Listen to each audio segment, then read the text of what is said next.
Assalamualaikum warahmatullahi wabarakatuh. Alhamdulillahirabbil alamin. Allahumma shalli ala sayyidina Muhammad wa ala ali Muhammad.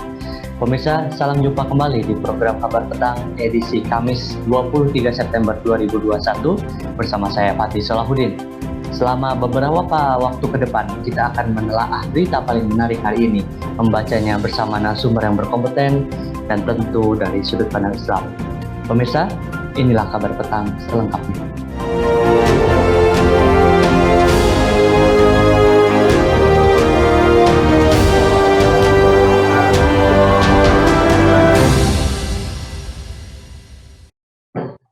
Sekretaris Dewan Keamanan Rusia Nikolai Patrushev menggambarkan aliansi AUKUS yang terdiri dari Australia, Inggris, dan Amerika Serikat sebagai aliansi militer lain yang diarahkan terhadap Rusia dan China.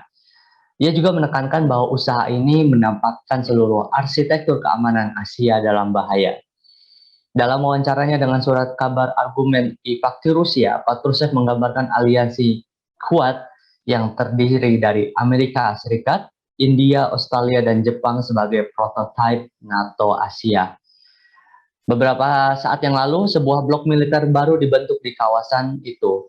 AUKUS, AS, Inggris, Australia yang mengejar tujuan yang sama.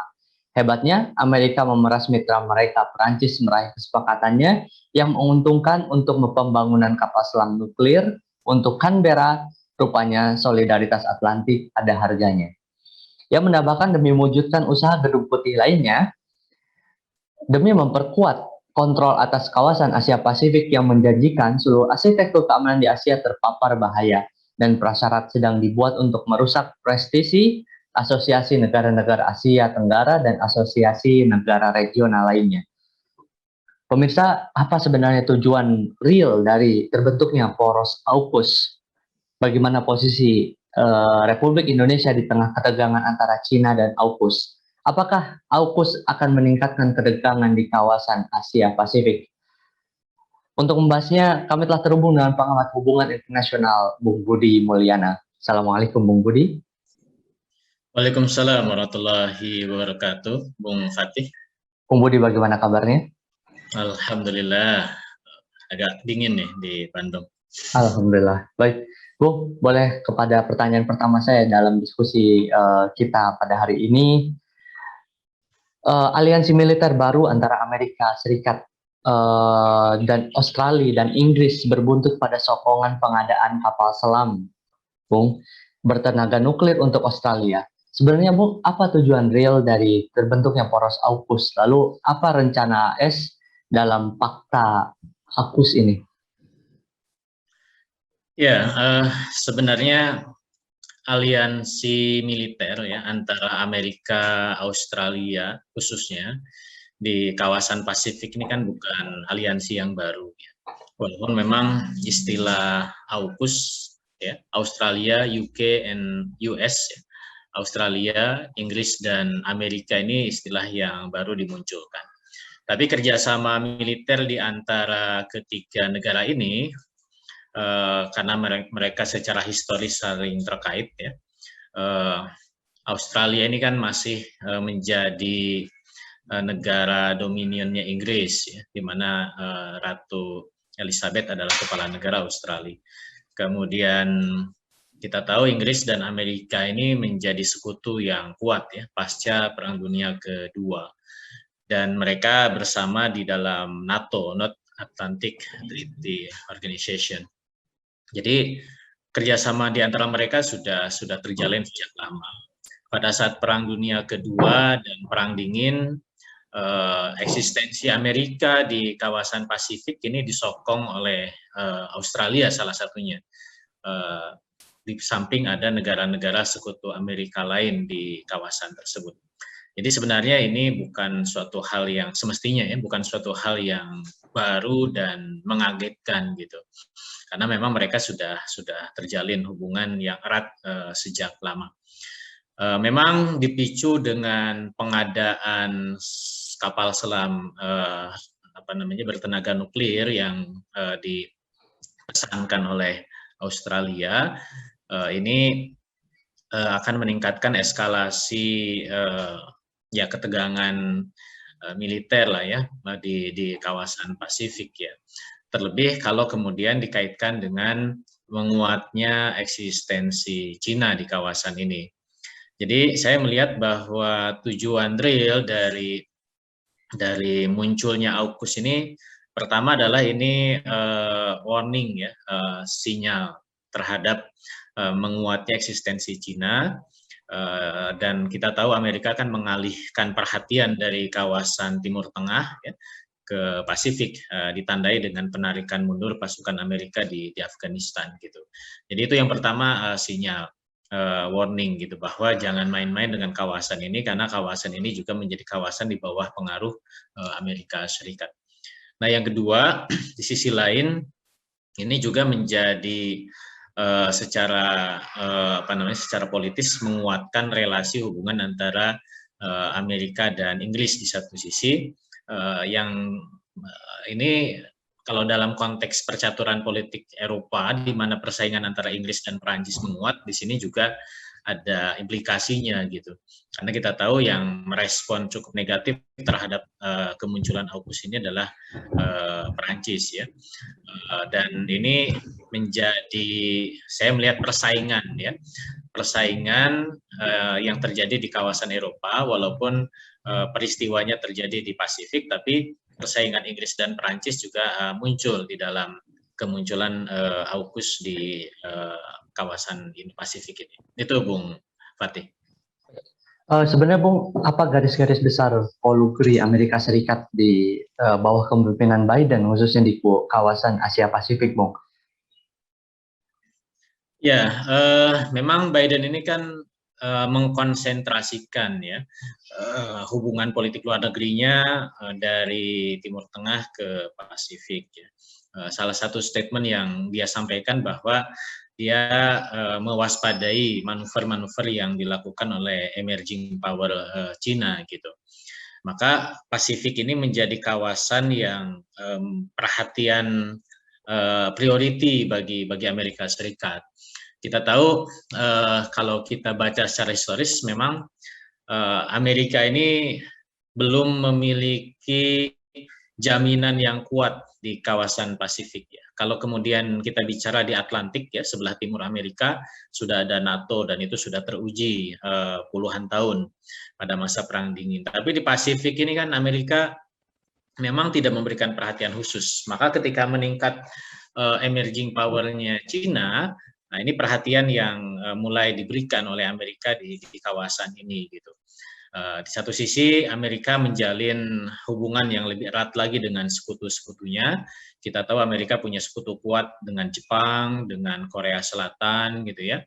Kemudian juga ada Australia dan sekarang kita melihat bahwa Australia ini diharapkan bisa naik ya menjadi salah satu pemain yang digunakan oleh Amerika untuk penguatan di kawasan Pasifik ini. Jadi ini yang saya lihat dari kepemimpinan Biden ya.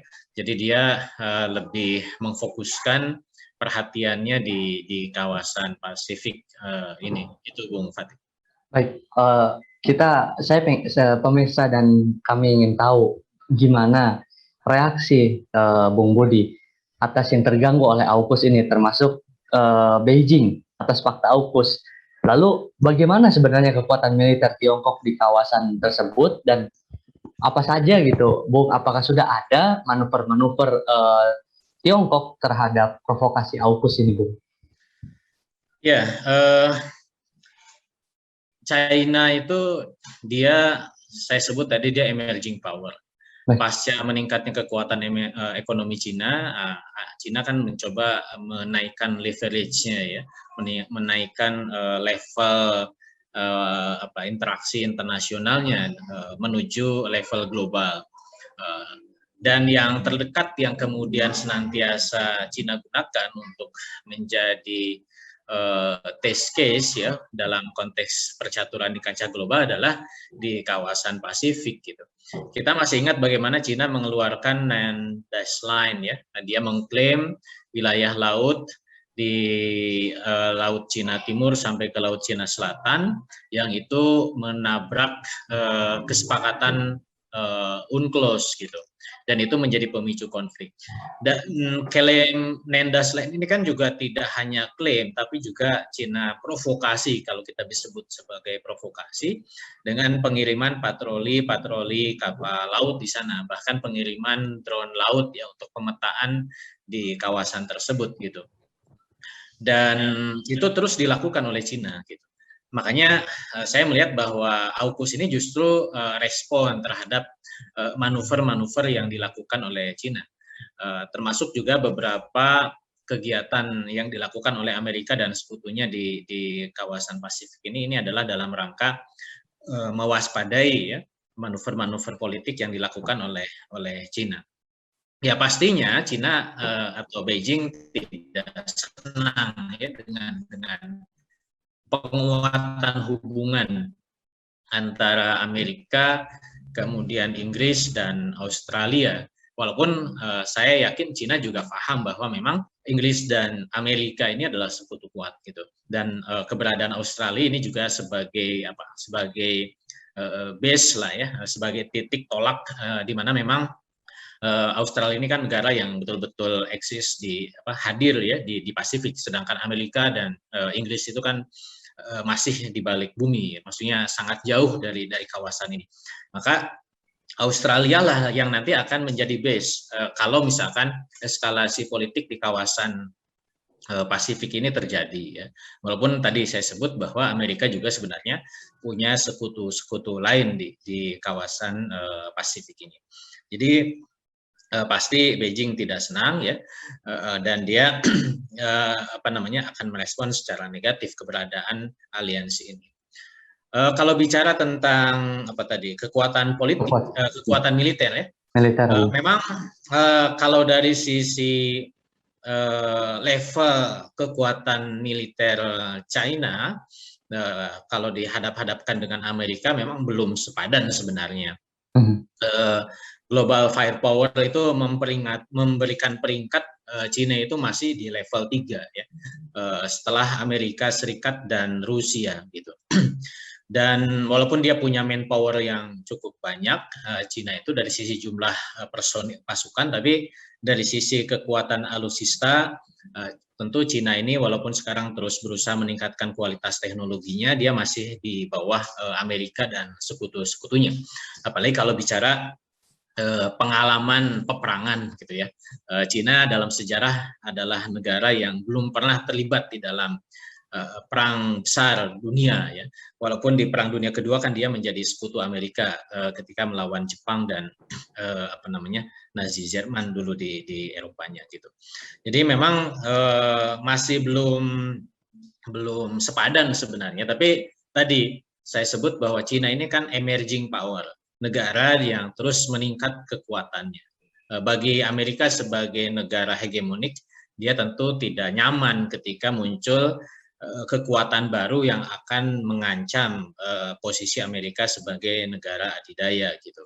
Maka potensi apapun tentu Amerika akan coba redam ya. Salah satunya adalah tadi bagaimana ketika Cina melakukan manuver-manuver di Pasifik ini, Amerika ya redam dengan berbagai langkah ya, salah satunya adalah dengan pembentukan AUKUS ini. Itu Bung Fatih. Baik, Bung Budi, kita di tengah eskalasi yang meningkat ya, saling memprovokasi satu sama lain Amerika dan Cina. Tentu di tengah-tengahnya ini ada negeri Indonesia ya, Bung ya. Nah, bagaimana sebenarnya posisi Republik Indonesia, Bung, di tengah ketegangan antara Cina dengan AUKUS ini, Bung? Dan sudahkah ada jalan arah politik luar negeri untuk merespon ketegangan di kawasan Indo-Pasifik ini, Bung? Ya, politik luar negeri Indonesia kan secara normatif disebut sebagai politik bebas aktif ya. Tidak menjalin aliansi militer dengan negara manapun gitu. Bahkan Indonesia memimpin ASEAN untuk membangun netralitas di kawasan. Walaupun memang kita tahu bahwa setiap negara itu kan pasti punya national interest masing-masing ya, punya kepentingan nasional masing-masing. Dan sebenarnya Indonesia juga walaupun bicaranya tadi netral, non-blok gitu ya, tapi dari sisi kecenderungan politik praktisnya tidak bisa dipungkiri bahwa Indonesia juga menjalin relasi yang kuat ya, baik dengan Amerika Serikat, dengan Cina, atau dengan Inggris dan Australia gitu. Memang terdengar hipokrit ya, tapi ya itulah realitas politik luar negeri Indonesia. Indonesia coba bermain sama ya, sepadan dengan negara-negara yang mereka masuk di kawasan Pasifik ini gitu. Saya melihat memang itulah pragmatisme politik luar negeri Indonesia. Apakah ini menguntungkan? Ya, dalam posisi saat ini ya kelihatannya menguntungkan bagi Indonesia. Tapi kalau misalkan nanti eskalasi ketegangan politik ya, bahkan sampai ke ketegangan militer itu menguat di kawasan Pasifik, maka mau tidak mau Indonesia pun harus memilih ya, apakah merapat ke AUKUS misalkan, atau justru menjadi perpanjangan kepentingan Cina gitu. Karena kalau tidak memilih ya Indonesia pasti tidak akan mendapatkan keuntungan politik dari ketegangan yang terjadi antara Amerika dengan Cina. Ibarat kata ya Indonesia bisa dianggap seperti pelanduk yang ada di antara dua gajah yang sedang bertarung kan. Artinya ya kalau diam saja ataupun dia tidak melakukan apa-apa ya dia akan binasa karena pertarungan dua gajah ini kan gitu.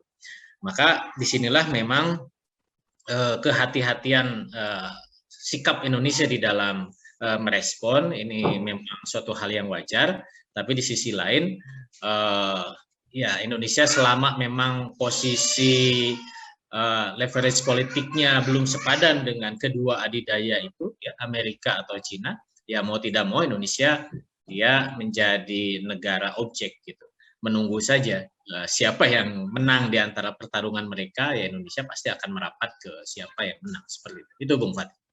Oh, berarti memang ada Bung ya indikasi sikap pragmatisme dalam polugri Indonesia ini ya? Ya bukan memang ada, memang itulah politik luar negeri Indonesia ya. Bahasa halusnya kan bebas aktif, bahasa realnya ya pragmatis gitu. Menunggu wait and see gitu ya, mana yang menjadi mainstream arus utama yang kemudian ya Indonesia ikut saja gitu. Kenapa?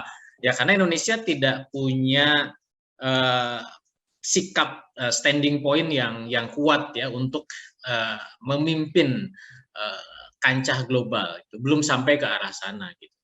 Walaupun Indonesia punya potensi, misalkan dengan mayoritas Muslim, ya, tapi di dunia Islam pun kan Indonesia juga tidak menjadi kiblat, ya, karena Indonesia berusaha bermain di posisi aman, di posisi tengah-tengah, gitu. Apalagi kalau misalkan berhadapan-hadapan dengan adidaya Amerika atau berhadapan-hadapan dengan emerging power-nya Cina, gitu. Mau tidak mau ya Indonesia harus tahu diri, gitu ya, untuk bisa menempatkan posisi, gitu. Maka ini menjadi PR sebenarnya bagi Indonesia untuk meningkatkan leverage politiknya dulu supaya naik ke kancah global, baru kemudian Indonesia bisa bersikap. Misalkan ya dalam konteks konflik di Pasifik ini ya no for AS, no for China, ya Indonesia bisa membuat atau menggalang kekuatan untuk tidak menyokong kedua kekuatan itu baik Amerika ataupun China. Itu yang semestinya dimunculkan oleh Indonesia. Itu Bung Fatih. Baik, Bung, sebagaimana kita ketahui ya, Amerika sedemikian kuatnya mengintimidasi, memprovokasi juga Cina juga lumayan kuat gitu ya. Jadi sebagaimana kita ketahui, Bung, bahwasanya politik luar negeri itu menjadi barometer suatu negara, Bung. Artinya ketika Indonesia itu akhirnya harus mengambil sikap yang secara bahasa itu sikap pragmatis karena tidak dikatakan tidak kuat. Lalu sebenarnya bagaimana konsep politik luar negeri yang ideal, Bung? Ya, tentu bagi sebuah negara yang berdaulat, negara yang ingin menjadi kiblat ya dalam kancah politik global, ya Indonesia tadi saya sebut dia harus menaikkan leverage politiknya dulu secara internasional gitu. Dan ini tidak mudah ya. Walaupun sebenarnya bisa dilakukan oleh negara manapun ya. Dulu Inggris itu adalah negara yang bermain di kancah global, walaupun negaranya kecil, tapi ketika dia punya visi misi bernegara yang sifatnya ideologis ya yang kemudian mengemban sebuah misi global, ya Inggris bisa emban itu gitu, dan dia bisa lakukan selama berabad-abad gitu. Termasuk juga Amerika saat ini, atau apa yang dilakukan oleh Cina ya, walaupun saya masih menyaksikan Cina itu karena dia masih berada di bawah bayang-bayang kapitalisme global Amerika gitu. Jadi itu yang semestinya dimunculkan dari Indonesia gitu. Pertama adalah bagaimana bisa mewujudkan visi ideologisnya. Indonesia itu mau jadi negara apa sih gitu ya? Apa yang Indonesia akan tawarkan ke negara-negara lain di level dunia gitu. Nah, cuman kalau bahasanya masih bahasa yang samar, bahasa yang tidak jelas gitu ya, atau ya karena memang posisinya sekarang Indonesia adalah sebagai negara pengikut, ya sulit ya. Kemudian Indonesia bisa secara clear ya menjelaskan keinginannya secara jelas dan langkah-langkah konkretnya seperti apa. Dan ini sebenarnya tercermin kalau kita baca dalam pidato-pidato politik kepala negara Indonesia di kancah PBB kan. Ya itu yang diinginkan, tapi kan bahasa-bahasanya masih samar seperti itu. Makanya negara lain ya masih belum menganggap ya Indonesia untuk bisa diikuti dalam konteks kancah global. Ya kalaupun ya jangankan global ya, di level Asia, di level OIC ya, negara-negara muslim, atau bahkan di level Asia Tenggara pun Indonesia kan masih tertatih-tatih gitu untuk menunjukkan pride politiknya ya, kebanggaan politik internasionalnya gitu. Ya karena tadi memang Indonesia belum secara lugas menunjukkan identitas ideologisnya seperti apa. Itu Bung Fatih. Baik, terima kasih Bung Budi Mulyana telah hadir dan bisa berkontribusi dalam diskusi kita di program Kabar Petang pada hari ini. Ya, sama-sama Bung Fatih. Baik, pemirsa Kabar Petang, semoga Anda mendapatkan banyak manfaat dari acara kami. Sampai bertemu lagi di jam dan channel yang sama setiap hari. Jangan lupa untuk subscribe, like, dan share channel ini. Akhirnya, saya Fatih Salahuddin bersama kru yang bertugas mohon undur diri. Wassalamualaikum warahmatullahi wabarakatuh.